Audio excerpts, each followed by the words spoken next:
Siempre que te pregunto que cuándo, cómo y dónde, tú siempre me respondes quizás, quizás, quizás.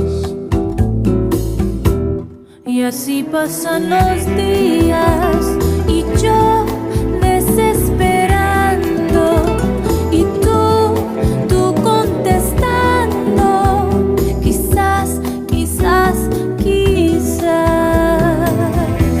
Estás perdiendo el tiempo pensando, pensando por lo que más tú quieras.